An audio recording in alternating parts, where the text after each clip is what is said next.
স্বাগত জানাচ্ছি চ্যানেল 24 এর নিয়মিত আয়োজন বিভাগীয় খবরে। ভিন্ন রকম সংবাদ নিয়ে আমাদের এই আয়োজন। আজ জানাবো ঢাকা বিভাগের জেলাগুলোর খবর। সঙ্গে আছি আমি সারিকা তাবাসসুম।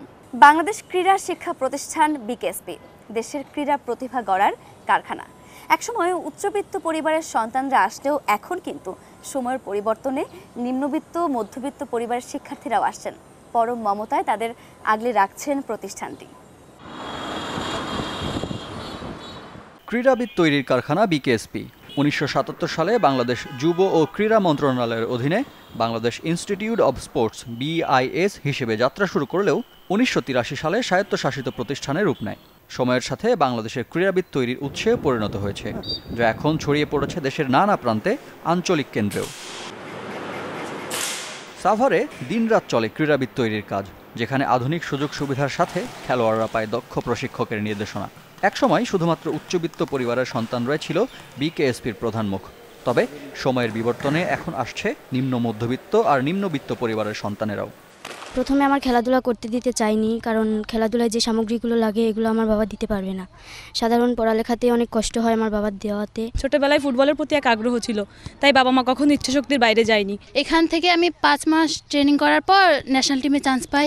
ওখানে 15 খেলছি, 15 খেলার পর 16 খেলছি, সিঙ্গাপুরে খেলছি, এবার সাব 16 খেলছি। বিকেএসপি সাপোর্ট না হলে আমরা এত দূর উঠতে পারতাম না, আদার্স গেম করতে কম্পিটিশন যাইতে পারতাম না। আমরা যদি বিকেএসপিতে থাকি, এরকম উন্নত মানের কোচ পাচ্ছি, এরকম ফ্যাসিলিটিস পাচ্ছি এবং ইকুইপমেন্ট পাচ্ছি।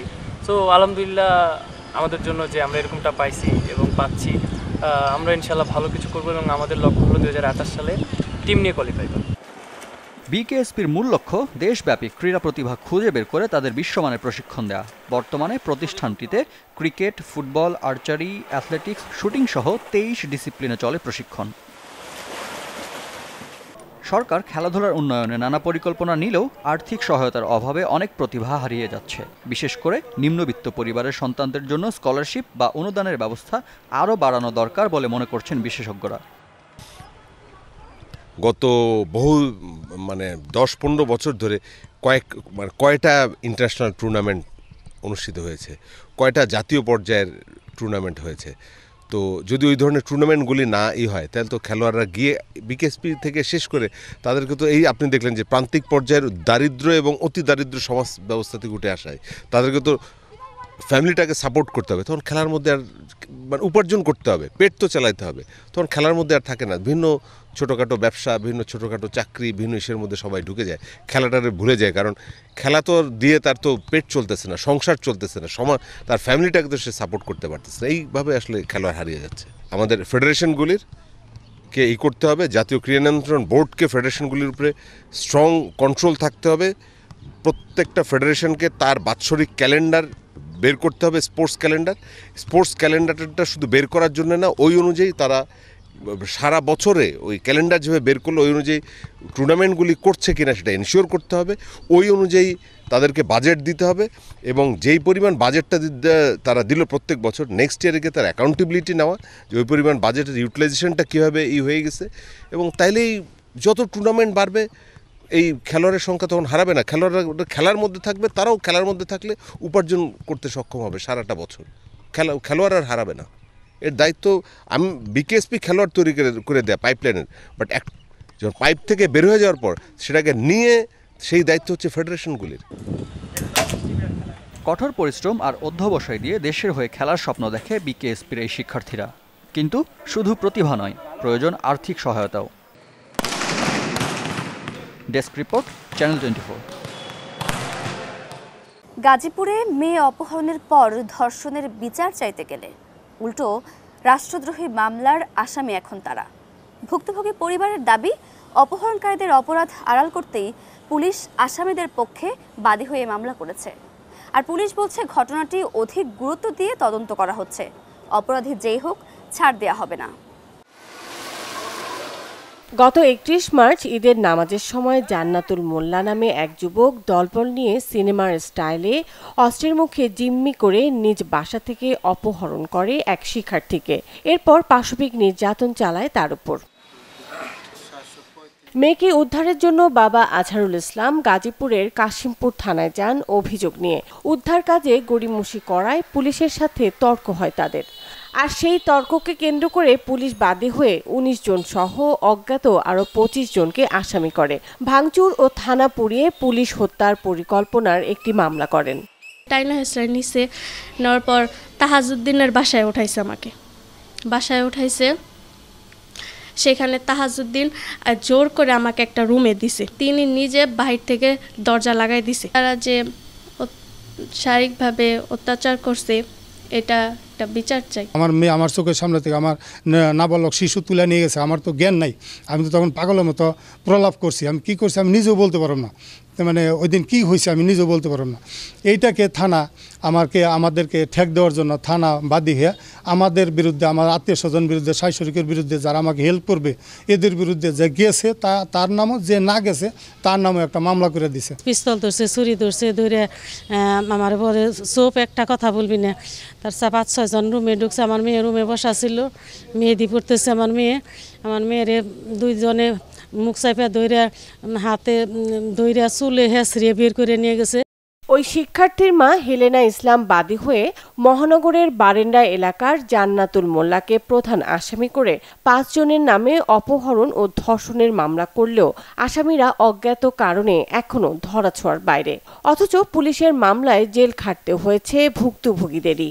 হেঁচড়াইতে নিয়ে যাইতেছে, তা আমি দেহা চিনছি, তা আমি কইছি এই কেরা তোমরা, ওরে কই নিয়ে যাও, এমনি করে কইছি। করার পরে কয় একটা কথা কবি না, আমার পিস্তল দেহে, আমাদের লাত্তি দিয়ে ফালাই দিছে। থানায় গেছি আমরা বিচার চাইতে, ওসি সাহেব নাই, যে দায়িত্বে আছে, এই জেনে উনি দায়িত্বে আছে বর্তমান, উনি ডিউটি অফিসার, ওনার কাছে বিচার দিতাম, উনি বিচার আমাদের নিল না। এদিক সেদিক আমাকে কোনো বুঝ, আপনার বসেন কি ভালো মতো 2 কথা বললো না। থানা ভাঙচুর করতে থাকি, আমরা যদি থানার একটি ফুলের টপও ছুঁয়ে থাকি তাদের প্রমাণ দেখাক। পুরা থানাতে এখন ডিজিটাল বাংলাদেশ, পুরা থানা এখন সিসি দ্বারা নিয়ন্ত্রিত, সিসি ক্যামেরা দ্বারা একটা ফুটেজ তারা দেখায় যে থানার, আমরা যারা ওখানে গেছিলাম তাদের থানার একটা ক্ষতি হয়েছে। আসামি না ধরে তাদেরকে আসামি বানায়, উল্টা তাদেরকে মামলা দিয়ে তাদেরকে হেনস্থা করে এবং জেলে নিতে আছে। শুনলাম 4-5 জন অলরেডি জেল খাইতেও আসছে, এরপর জামিনে আছে। এদিকে কাশিমপুর থানায় গিয়ে দেখা যায় ভাঙচুর তো দূরের কথা, দেয়ালে আঁচড়ও লাগেনি। এতে ফোনে কথা হয় মামলার বাদী এএসআই আজিজুর রহমানের সাথে। আর ঊর্ধ্বতন কর্মকর্তাদের দাবি ঘটনাটি অধিক গুরুত্ব দিয়ে তদন্ত করা হচ্ছে, জড়িতদের আইনের আওতায় আনা হবে। এর সাথে আমরা একমত না। আমাদের এখানে যে ঘটনাটা বিষয়বস্তুটা ঘটছে সেই প্রেক্ষিতে আমাদের সিনিয়র অফিসার, আমাদের ঊর্ধ্বতন কর্তৃপক্ষের আদেশের সবকিছু হয়েছে মামলাটা। থানায় ঠিক হামলা হয়েছে ঠিক ওই রকম বিষয়টা না, তবে যে ঘটনাটা ঘটেছে এটা একটু দুঃখজনক ঘটনা। এই প্রেক্ষিতে আমরা আইনানুগ ব্যবস্থা নিয়েছি, মামলা হয়েছে, আমরা বিষয়টা নিয়ে গভীর তদন্ত করতেছি। ঘটনার 22 দিন অতিবাহিত হলেও এখনো অবৈধ অস্ত্র উদ্ধার ও অপহরণকারীদের গ্রেফতার করতে পারেনি পুলিশ। Desk report, channel 24। শরীয়তপুরে অপরিকল্পিত বালু উত্তোলনে নদী ভাঙনের শঙ্কায় রয়েছেন স্থানীয়রা। আর সেই বালু নিলামে বিক্রি করাকে কেন্দ্র করে এবার প্রকাশ্যে বিরোধে জড়িয়েছে নড়িয়া উপজেলা বিএনপির 2 পক্ষ। আর পরিস্থিতি নিয়ন্ত্রণে প্রশাসন 144 ধারা জারি করেছে। জনগণের সম্পৃক্ততা যেহেতু নেই, সেহেতু আমরা পদ্মা নদী থেকে বালু উত্তোলনকে কেন্দ্র করে এবার প্রকাশ্যে দ্বন্দ্বে জড়িয়েছে শরীয়তপুরের নড়িয়ায় বিএনপির 2 পক্ষ। পাল্টাপাল্টি মানববন্ধন আর বিক্ষোভ কর্মসূচির কারণে উত্তপ্ত হয়ে উঠেছে নড়িয়া পরিস্থিতি। অবস্থা এমন পর্যায়ে পৌঁছেছে যে 144 ধারা জারি করে পরিস্থিতির সামাল দিতে হয়েছে প্রশাসনকে। 2 পক্ষের দ্বন্দ্বের সূত্রপাত পদ্মার মাঝে থাকা বালুর স্তূপ থেকে বালু বিক্রি নিয়ে। 6 এপ্রিল নিলামে সর্বোচ্চ দরদাতা হিসাবে মাঝ পদ্মার বালু ক্রয় করেন নড়িয়া উপজেলা বিএনপির সাধারণ সম্পাদক ফরিদ আহমেদ রয়েল। এরপর থেকেই নদীর তলদেশ থেকে 30 থেকে 50টি ড্রেজারে বালু উত্তোলন করছে একাধিক সংঘবদ্ধ চক্র। অথচ নিলামের শর্ত অনুযায়ী নদীর তলদেশ থেকে বালু কাটার অনুমতি নেই। ঠিকাদারের দাবি স্তূপকৃত বালু অপসারণ করতেই চ্যানেল তৈরি করছেন তারা। দলের ভাবমূর্তি ক্ষুণ্ণ করতে এমন অপপ্রচার চালানো হচ্ছে বলেও দাবি তার। যে কাটার মেশিনটা, মানে যন্ত্রটা বা ড্রেজিং মেশিন যেটা বলেন ওটা, এবং আপনার বালক্ষেত যেটা দিয়ে বালি অপসারণ করা হবে, সরিয়ে নেওয়া হবে, কোনোটাই সেখানে যাওয়া সম্ভব না। এই জন্য আপনার ওখানে যেতে হলে চ্যানেল করতে হবে। তবে ঠিকাদারের এমন যুক্তি মানতে নারাজ স্থানীয় বিএনপির অন্য পক্ষ।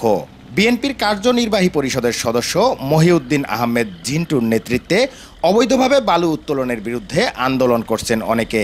নিলামে ক্রয়কৃত বালু না কেটে বরং নদী থেকে বালু উত্তোলনের অভিযোগ তাদের। নদী থেকে ড্রেজার অপসারণ না হওয়া পর্যন্ত আন্দোলন চালিয়ে যাওয়ার কথা জানিয়েছে আন্দোলনকারীরা। সাধারণ জনগণের বিরুদ্ধে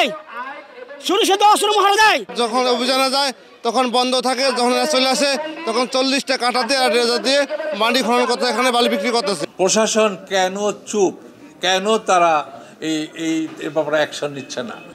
দুই পক্ষের এমন পাল্টাপাল্টি অভিযোগের বিষয়টি অনুসন্ধান করতে নদীতে নামে চ্যানেল 24।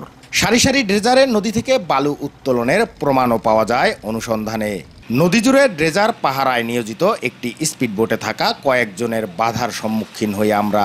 তাদের দাবি, স্তূপকৃত বালু অপসারণে ভারী যন্ত্রপাতি পৌঁছতে চ্যানেল তৈরি করছেন তারা। তবে শ্রমিকরা বলছেন ভিন্ন কথা। আর বইটির বালু কোথায় যাইতেছে বা কি করতেছে ওইগুলো আমরা জানি না, আমরা জাস্ট লোড দিতেছি, এতগুলোই আমি জানি।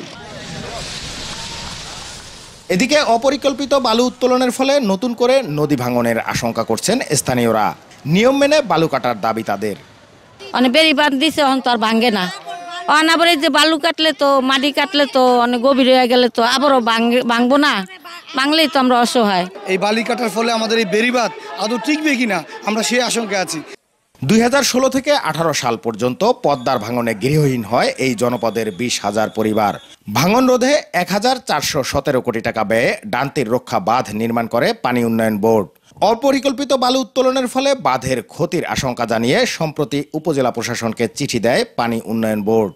সাকশন ড্রেজার বা আনলোড ড্রেজার যেটা ব্যবহার করা হয় আর যেটা পাইপের আমরা সাধারণত পাথর আনলোডের ক্ষেত্রে ব্যবহার করে থাকি, সেটা ব্যবহার করার জন্য রিকমেন্ডেশন করা হয়েছিল। এখানে বাংলা ড্রেজার বা কাটার ব্যবহার করার বা এটার মাধ্যমে তলদেশ থেকে বালু উত্তোলনের কোনো প্রকার সুযোগ নেই। রাত 11 ঘটিকা পর্যন্ত 144 ধারা জারি। দুই পক্ষের এমন মুখোমুখি অবস্থানে আইন শৃঙ্খলা পরিস্থিতি অবনতির আশঙ্কায় 19 এপ্রিল 144 ধারা জারি করতে বাধ্য হয় প্রশাসন। শর্ত না মেনে নদী থেকে বালু উত্তোলন করলে কঠোর ব্যবস্থা নেয়ার হুঁশিয়ারি প্রশাসনের। কার্যাদেশে সকল শর্ত দিয়ে দিয়েছি, এটার যদি কোনোটা লঙ্ঘন হয় আমরা কিন্তু সাথে সাথে বালু মহল মাটি ব্যবস্থাপনা আইন 2010 অনুযায়ী যে শাস্তি দেওয়ার বিধান রয়েছে আমরা সেখানে আইন প্রয়োগ করব এবং শাস্তি দেব। গত 6 এপ্রিল 4,90,00,000 টাকায় পদ্মার মাঝে বালুর স্তূপ থেকে 10 কোটি ঘনফুট বালু নিলামে ক্রয় করেন উপজেলা বিএনপির সাধারণ সম্পাদক ফরিদ আহমেদ রয়েল। নুরুল আমিন রবিন, চ্যানেল 24, শরীয়তপুর। বেসরকারি ব্যাংকের চাকরি ছেড়ে এখন সফল উদ্যোক্তা গোপালগঞ্জের গিয়াসউদ্দিন গালিব। মাত্র 4টি গরু দিয়ে শুরু করেছিলেন তার এই খামার, আর এখন শতাধিক গরু রয়েছে তার এই খামারে। আর এই খামারে কাজ করে এখন অনেকের কর্মসংস্থানও হয়। গোপালগঞ্জের কাশিয়ানী উপজেলার হোগলাকান্দি গ্রামের গিয়াসউদ্দিন গালিব একটি বেসরকারি ব্যাংকে জুনিয়র অফিসার হিসেবে কর্মজীবন শুরু করলেও চাকরি ছেড়ে 2018 সালে মাত্র 4টি গাভী দিয়ে শুরু করেন অগ্র ডেইরি ফার্ম নামে একটি দুগ্ধ খামার। বর্তমানে তার খামারে গরুর সংখ্যা প্রায় শতাধিক। প্রতিদিন খামার থেকে প্রায় 600 থেকে 700 লিটার দুধ উৎপাদিত হয়, আর সেই উৎপাদিত দুধ দিয়ে ঘি, ছানা, দই, রসমালাই, রসগোল্লা সহ বাহারি মিষ্টি তৈরি করে বিক্রি করছেন তার নিজস্ব 3টি শোরুমে। আমি মূলত 4টি গাভী দিয়ে আমি যাত্রা শুরু করি 2018 সালের প্রথম দিকে। 4টে গাভী দিয়ে আমি প্রায় 10 লাখ টাকা প্রথম বিনিয়োগ করি। এটা আসলে সীমাবদ্ধতা, এই 4টার ভিতরেই সীমাবদ্ধতা ছিল না। এরপরে ধারাবাহিকভাবে আমি কিছু টাকা বিনিয়োগ করেছি। টোটাল আমার বিনিয়োগ করা আছে আবাসন সহ প্রায় 70 লাখ টাকার মতো বিনিয়োগ করেছি।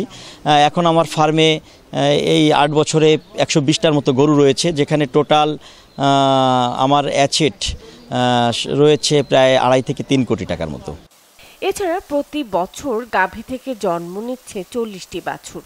সেগুলো একটু বড় হলেই বিক্রি করে হচ্ছে বাড়তি আয়। সেই সঙ্গে প্রতি বছর ঈদুল আজহায় সার বিক্রি করে টাকাও আয় করছেন তিনি। আমার খামারে টোটাল প্রতিদিন দুধ উৎপাদন হয় 650 লিটারের মতো, যেটার আনুমানিক বাজার মূল্য 65 টাকা করে বিক্রি করি। প্রায় 40,000 টাকার মতো দুধ হয় পার ডে। আমার খামারে খরচ হচ্ছে 20 থেকে 22,000 টাকা। আমি সেই হিসাবে বলতে পারি যে আমার খামারে প্রতিদিন 17,000 টাকার মতো প্রফিট হয়। এলাকার 15টি পরিবারের কর্মসংস্থানের ব্যবস্থা হয়েছে তার খামার ও মিষ্টির শোরুমে কাজ করে।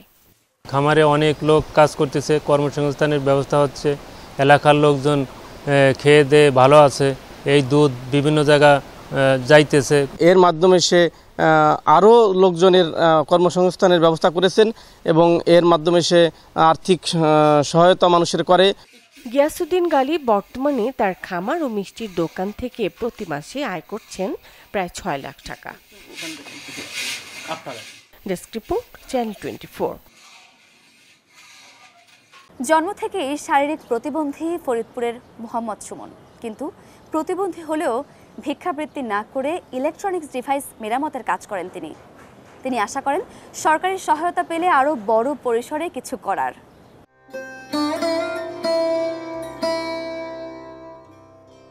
জন্মলগ্ন থেকে শারীরিক প্রতিবন্ধকতাকে সঙ্গী করে জীবনযুদ্ধ লড়ছেন ফরিদপুরের সুমন। বাবা মারা গেলে কিশোর বয়স থেকেই সংসারের হাল ধরতে হয় তাকে। হামাগুড়ি দিয়ে চলাফেরা করলেও স্বাভাবিক মানুষের চেয়ে কোনো অংশেই যেন কম নয় এই তরুণ। শুরুতে ঘরে বসে মেধা কাজে লাগিয়ে ইলেকট্রনিক্স ডিভাইস সেটআপের কাজ করতেন সুমন। পরে নষ্ট ডিভাইস মেরামতের একটি দোকান খোলেন তিনি। তবে আয় রোজগার কম হওয়ায় সংসার চালাতেই হিমশিম খেতে হয় তাকে। আমি জন্ম থেকে প্রতিবন্ধী, আমার বাবা ছোটবেলায় মারা গেছে। এই দোকানটা আমি অনেক কষ্ট করে নিজের মেধা দিয়ে কাজ করে চলতেছি। যদি সরকার থেকে কোনো সাহায্য সহযোগিতা করায় কিংবা কোনো কোর্স আরও করায় তাহলে আমি আরও ভালো করতে পারবো। খুবই কষ্ট করছি আমি, এই দাঁড়ে দাঁড়ে ঘুরছি, এ দিছে ও দিছে, এভাবে পোলাপান পড়াশোনা করাইছি। খুব কষ্ট করছি জীবনে। আর আমার ছেলেটা আল্লাহ মাথায় মেধা দিছে, ওই একলাই মনে করেন যে ভাঙ্গা চোরাইগুলো করতে করতে ও কাজটা একলাই শিখে গেছে। চলাচলের জন্য একটি ব্যাটারি রিকশার ব্যবস্থা করে দিয়েছে এলাকাবাসী। সরকারি পৃষ্ঠপোষকতা পেলে সুমনের জীবনযাপন সহজ হবে বলে মনে করছেন তারা। দোকান বন্ধ করে দিতে হয় রাত্রে, প্লাস দুপুরে যখন খাইতে যায় তখন বন্ধ করে দিতে হয়, আবার যখন আসবে তখনও খুলে দিতে হয়। সে একদমই হাঁটতে পারে না। সে কারো কাছ থেকে যা কাজ শিখে না, নিজের মেধা দিয়েই সে এত দূর কাজ শিখছে, এ পর্যন্ত আসছে। তো আশা করি যে সে আরও ভালো কাজ করুক, ভালো সার্ভিসিং দিক। তো সরকার যদি সুমন ভাইয়ের প্রতি একটু সহানুভূতিশীল হয় তাহলে সে আরও সামনের দিকে আগাইতে পারবে। মা, মেয়ে ও স্ত্রী নিয়ে 4 সদস্যের সংসার সুমনের। এসএসসি পর্যন্ত পড়াশোনা করেছেন এই তরুণ। সহায়তা পেলে ব্যবসায়ের পরিধি বাড়াতে চান তিনি। Desk report, channel 24।